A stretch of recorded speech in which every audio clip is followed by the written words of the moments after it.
I try my best to introduce my discussion in English.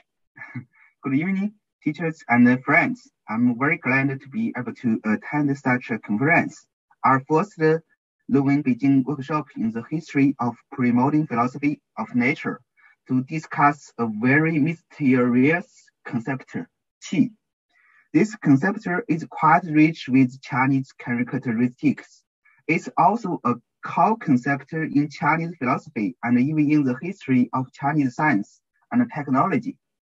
The topic I want to discuss today is the thought of Fang Yizhi, a very famous philosopher and scientist in the Ming and Qing dynasties about the 17th century. As we all know, Fang Yizhi's work are very rich. He has made outstanding achievements in many fields. For example, his works, I don't know how to translate it very correctly. 物理小诗, 通雅, are all famous works in the history of Chinese science and technology. Fang Yizhi even has many practices in the fields of the physics and the traditional Chinese medicine.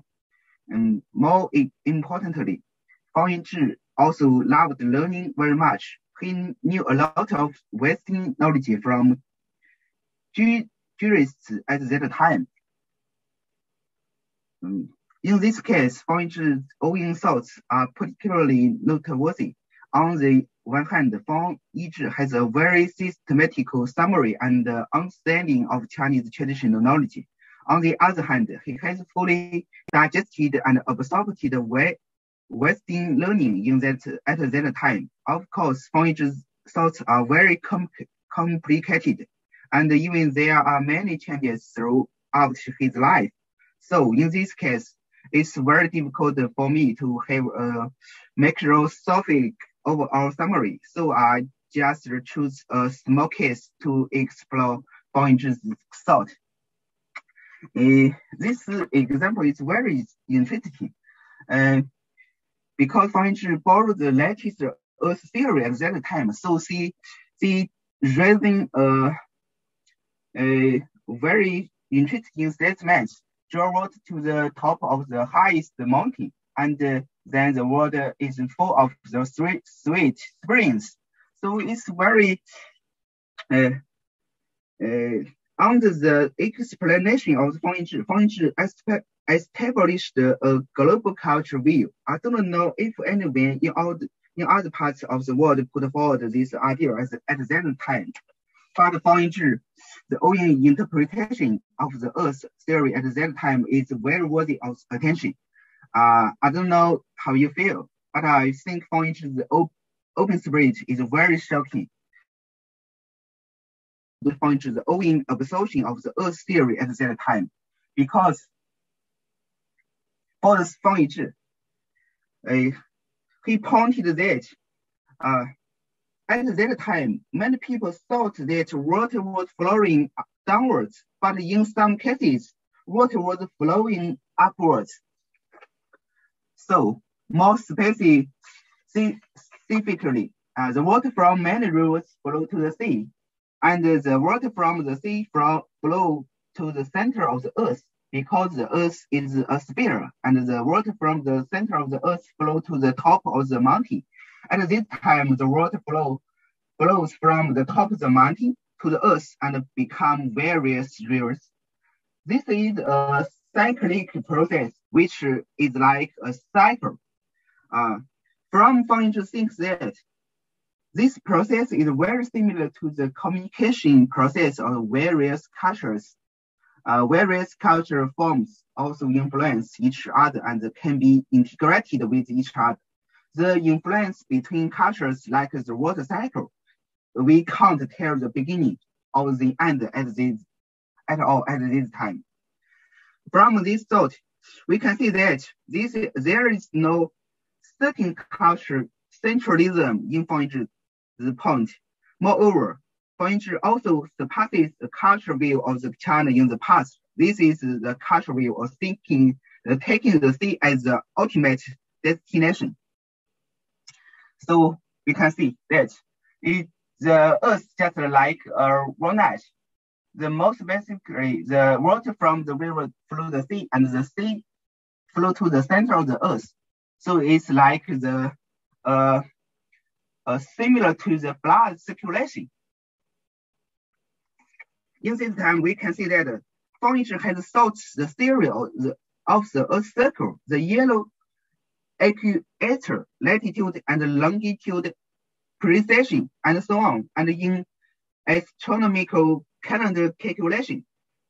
In the terms of geography, for example, the theory of the five zones of the Earth and the theory of five continents are introduced here. Please see the particular important scientific works, 通雅, astronomical volumes for details. So among them, Furniture's emphasize on the knowledge of blood circulation is particularly noticeable. You can say that the body of blood of circulation. So we can see that there is no doubt that this culture view is very open, but we can also find that there are many mistakes in Furniture's culture view, such as Furniture's explanation of gravity with Qi. So we can see here. He has a mistaking of the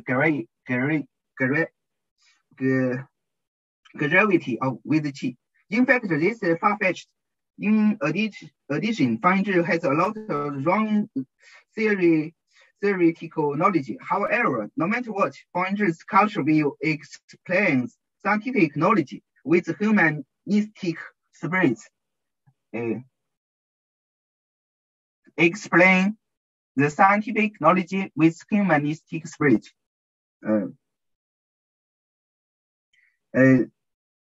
And this attitude toward scientific knowledge is sort of provoking.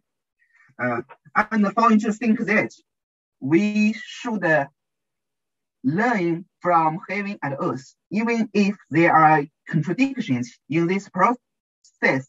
We might also well put them there and wait for them to be solved later. This is no need to deliberately pursue the so-called logical self-consistency.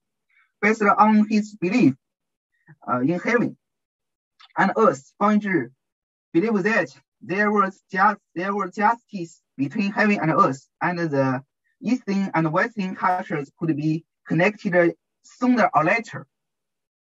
This belief is very admirable. Today, we have made great achievements in science and technology. We have worked out the earth, landed on the moon, and even flew out the solar system. In this case, there are still many conflicts between our cultures. Think about Furniture in the 17th century.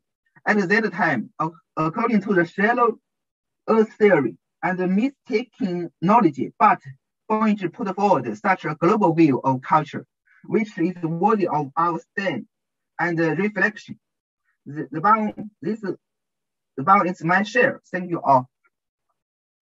I have finished my discussion and my introduction. Okay, thanks so much, Guozhu Song.